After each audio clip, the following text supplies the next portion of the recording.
Cavazos. I'm a junior at West Warwick High School, and welcome to the first episode of Teachers Before Teaching. This podcast is designed for teachers to share more about their personal experience and what their childhoods were like. Today I'm joined by Mr. Owen. Hey, Mr. Owen, how are you? I'm doing well.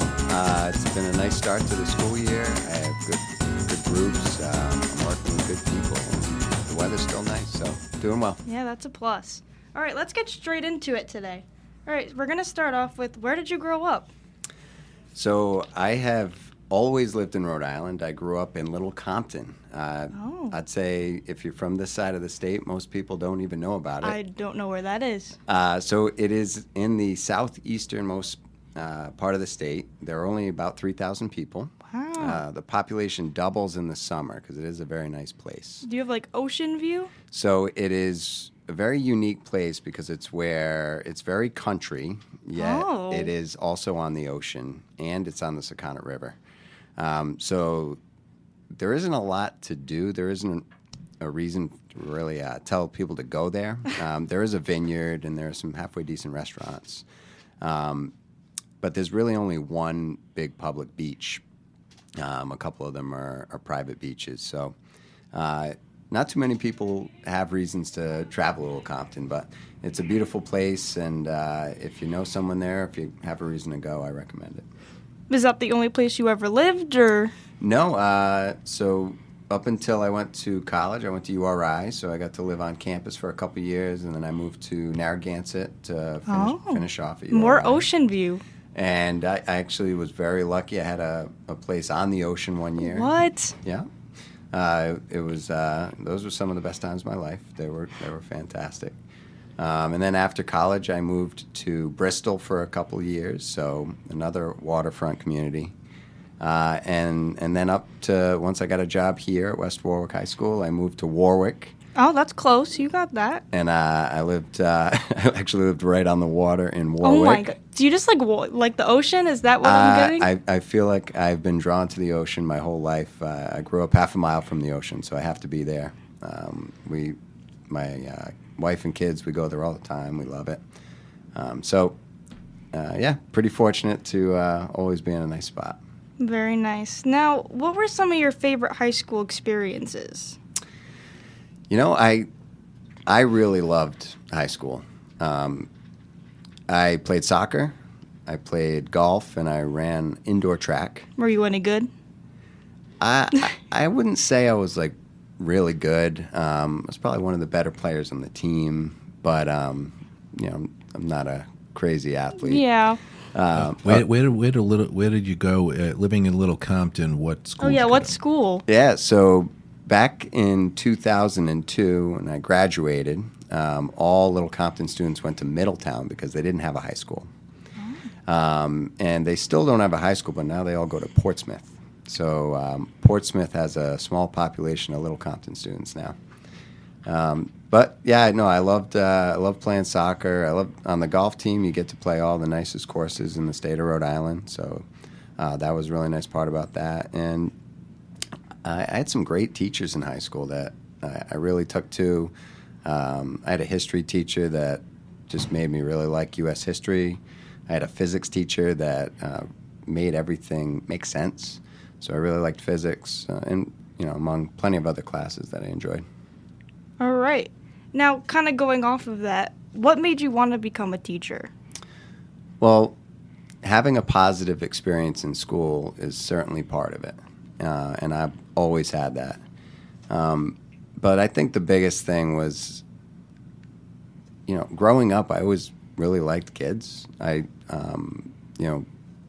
Family members that, had little ones, I was always looking to kind of play with them and show them things. And I think my dad always saw that in me, and he really pushed for me to become a teacher, and he thought it was a way to also be a family man and always be with your own family because of the nice schedule that we have. Oh, yeah, that definitely helps. You get all summer off. Yeah. Yeah, so not just the summer, but also, all the vacations we get. and the vacations, but, I also get to be at all of my children's activities. Yeah, that's a plus. So, a lot of jobs get in the way of that, and he wanted to make sure that that wasn't the case for me. All right. Now What let's. did he do? I'm sorry. Oh yeah. What did your father do? Well, that kind of leads into the reasoning there. He was kind of pushed into accounting as a young man, and he didn't like it.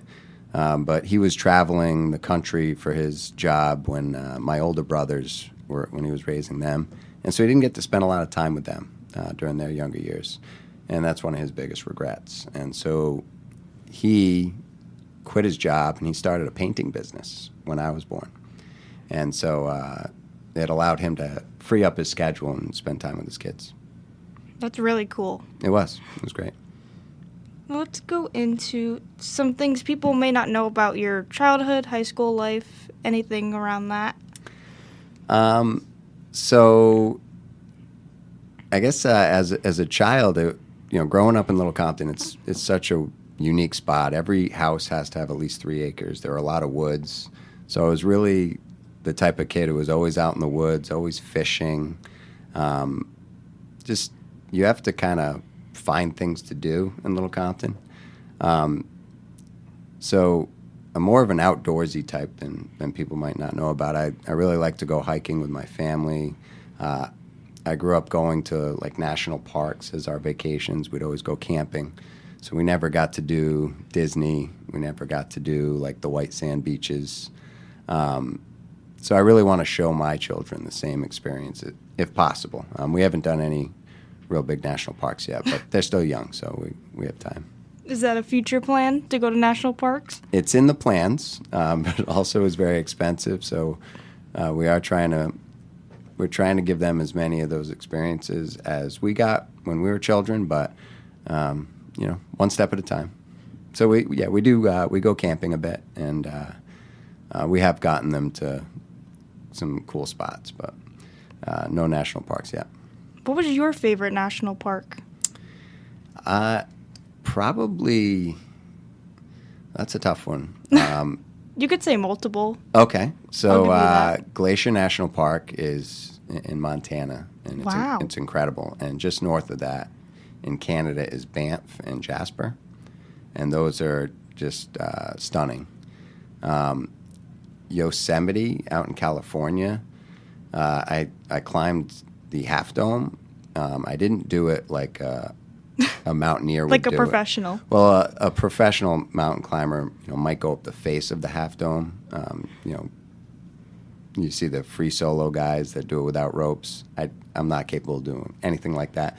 But we were able to hike up around the back of it and then get to the top, and it was actually an accomplishment. It was kind of scary, but once you're 3,000 feet up from Yosemite Valley, and it's a lot of cool sights up there. So that was really cool. And then I went to Alaska about 10 years ago, and we went to Denali National Park. So we got to see Mount Denali, which is Mount McKinley. Once again, it's been renamed. And that was a pretty incredible experience, too. All right. So going up, we're going to ask, who helped you become the person you are today? Well, definitely my parents, especially my dad. We've always been pretty close, and we still are. So growing up in Little Compton, he stayed in Little Compton. My mom's still there. They're divorced now. But about 5 or 6 years ago, he was having some health issues, so he moved up to be closer to us, and now we get to spend a lot of time together again. So still close. You guys still do stuff together? Yeah, as often as possible. I talk to him every day. That's good. I try to get him out of the house. He doesn't have his license anymore. So Oh. we bring the kids over and we go for a ride, go out to eat, stuff like that. Is there any teachers who helped you become the person you are? I had a great gym teacher. Oh. So in Little Compton, like everybody knows Mr. McGregor. He was more than a gym teacher. He was a coach. He was at every event. But he was like that guy who just encouraged everyone positively. And so when he did something or he saw something he didn't like and he addressed it, it was pretty meaningful. All right. We're going to go to what's your favorite childhood memory, which is pretty similar to what they may not know. Did I already do that one? I feel no. like I did. I feel like I did do that one No. already. It's pretty similar to some stuff you've already said. Well, I do have a childhood You memory. have like a big memory. Well, it's tough because it's There's hard. so many. I'm 41 years old, and I think when I was 3 or 4, it's my oldest memory I have. Oh. I remember waking up and it being summertime, and it was like this beautiful day, and I remember going outside, and it was just like a good feeling.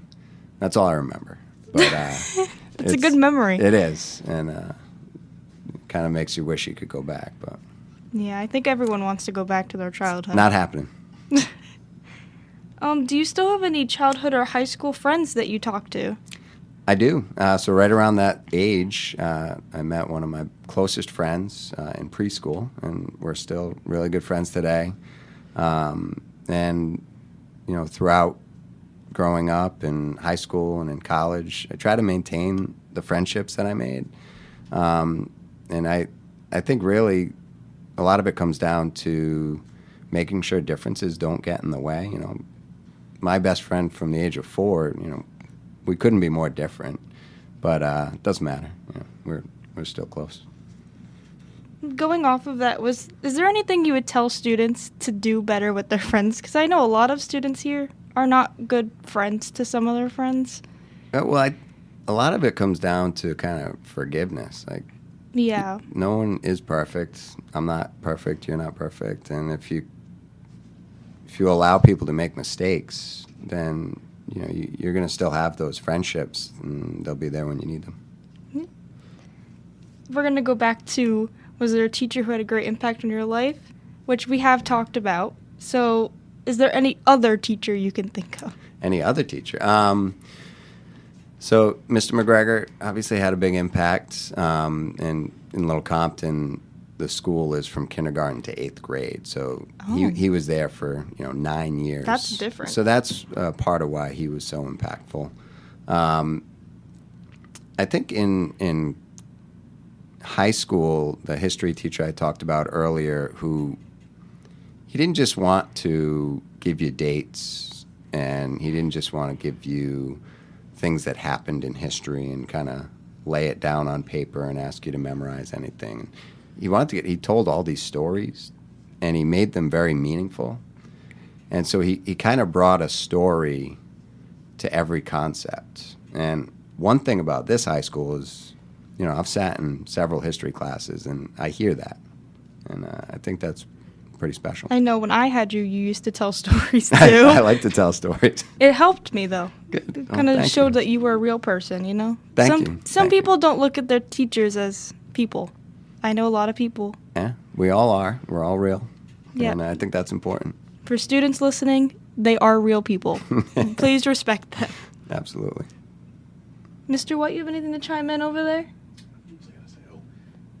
You teach math. I do. So He does. where did the motivation how did you go in that direction? I was going to ask that. Oh, Yeah, well, maybe that leads back to a teacher who had an impact. Oh. Yeah, Mr. McGregor's wife, Mrs. McGregor, was my 3rd grade teacher. And I remember really doing well in math, and she was like so excited about it. And like from then on, I was always good at math. And my dad's always been a numbers guy. He was an accountant. With me, if there's a number, like I'm pretty good with birthdays and remembering those things, but like names and things like that, I have a hard time remembering. But so numbers are something that have just always worked for me. And so I've always done well in math. And I remember when I was in college, I was in an engineering program at URI, and I wasn't really enjoying it.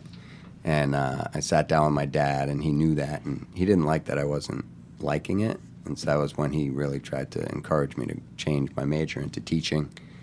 And math was an opportunity to do that, because a lot of my classes in engineering were math-related, and so they carried over as credits. And then also, it's a way to get a job. When I applied for the job here at West Warwick High School back in 2008, I only was competing against one other person. Oh. So I remember a group of my friends that were also in education were in elementary education. And so I graduated with 11 people at URI in math. That's not a lot. And in elementary, they graduated from URI with over 200 other people. So that was their competition going out into the workplace. So if you can find the right area, whether it's math or science, you should absolutely do what you like the most, but if you can find one that might benefit you, I recommend it. I was going to ask, is there a reason why you were a high school teacher? I think you kind of touched on that a little bit. Yeah, so I taught at Deering for 1 year. One? Not by choice. Not that I don't like Deering. It's a great place. But I got laid off here for budget reasons when I was in my 3rd year, I think. And so I got sent down to Deering for a year, and then I got called back up the following year. And, I do the SMILE program with the middle school group, and I enjoy that. So I still work with that group of kids, but I think I'm better suited for maybe a more mature group. So I like working with the high school kids. I feel that. Yes. I would not want to be a middle school teacher right now. It's not easy. It's too much to handle. Getting on to our last question, my favorite out of all of our questions. What would you tell your younger self if you could meet them? Well, this is probably my favorite question, too, because I get to do that with my kids all the time. That's what you are doing, is you're looking at a younger version of yourself and trying to help them see a world, in a way that you want them to see it, right, and experience it. And so I want them, number one, I need them to be mentally balanced. So good, happy people. So whatever I can do every day to make that happen for them is my goal. They also need to have responsibility in their lives. It's much more difficult to be happy if you don't have that level of responsibility that allows you to live a good centered life. So trying to balance kind of having a good time with being responsible is what I tell my younger self every day. Oh, that's sweet. Mr. White, you have anything you want to ask? I wanted to ask, and I don't know how much you want to go into it, but you've been married for a while. Mm-hmm. Is your wife also from Little Compton? What can you tell us about her? Yeah, tell us about your wife. Without getting in trouble. I don't want to put you in the doghouse or anything. No. I've known you for a long time. I'd get in trouble if I didn't talk about her. Yeah, I think you should talk about her. Yeah.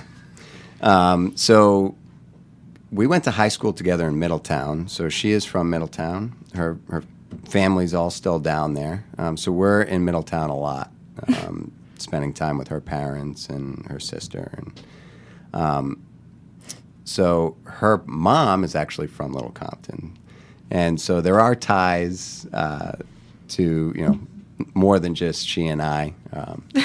But yeah, we went to high school together. She dated one of the cool kids back then. You weren't one of them?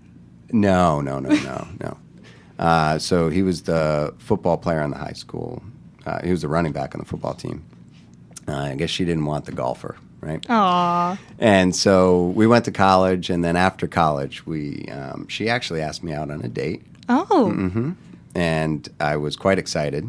And so I said yes, and it was history. We started dating. It was actually right around the time I started working here. So that's how long we've been together, since 2007. It's a long time. I started in 2007. Oh. This is the second career for me, so I'll be 90 when I retire. He'll be much younger when he retires. But you have 2 children. How old are your kids now? Oh, yeah. Because last time I had you in here talking about winning the Golden Apple, right? That's Which right. I was great. going to ask you about that, too. You had 1 child back then, I believe, if memory serves me correctly. How old are your kids now? Yeah, so that was 2020, and my son was 4. And he came up during that when Channel 10 came in. And yeah, he's in the picture. My daughter was 2, so she was too little to be there for that. So Anna is now 7. My God. She's fantastic. You can sit and have a conversation with her, and she's going to ask you about yourself. Oh. And We need more people like that. right. And that's, I think, one of the best things about having a daughter is you get a much different experience. So my son, Chase, is 9, and if you'll throw a ball with him, he'll be your best friend. He's a really good kid. we're working on that responsibility with Chase. That's a big thing. There's a lot of fun in his life, and now that he's almost 10 in December, I think we need to Double digits. reel it in a little bit. Speaking of the golden apple, what was your thoughts when you received it? Well, it was humbling. I mean, it was really nice, to have somebody recognize that, you were making a difference for them. And, I still have that. I have that with between that student and I, and that's something we'll never lose, which is fantastic.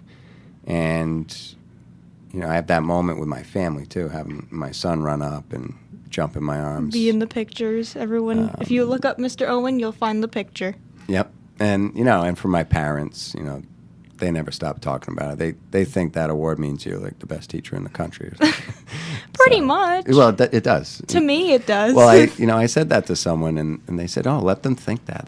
That's what this is for." So, if there's anyone listening who has Mr. Owen, you're in for a great year. I had him freshman year. I passed. Well, thank you. Putting that out there, I did pass his class. More than passed. You did. You did well. All right. Is there any questions you need to ask? Anything? No, we're good. Is there anything we forgot? Anything No. you want to tell anyone? No, this is great. I love that you guys are doing this. I think you've got a great setup, and I hope it's a start of a career for Yes, you. this is what I want. She came up with this idea. Yeah, for this was- podcast, and I thought it was fantastic. This is my Well, idea. I think if people can find what they love to do, and you get to come in and make this your own and do something you love. So everyone should be trying to do that in some way, shape, or form. So good job. Thank you very much. All right. Thank you for joining me here today. Of course. It was very last minute. I'll put that out there. Thanks for everyone listening for the first episode of Teachers Before Teaching. Have a great day and never stop learning.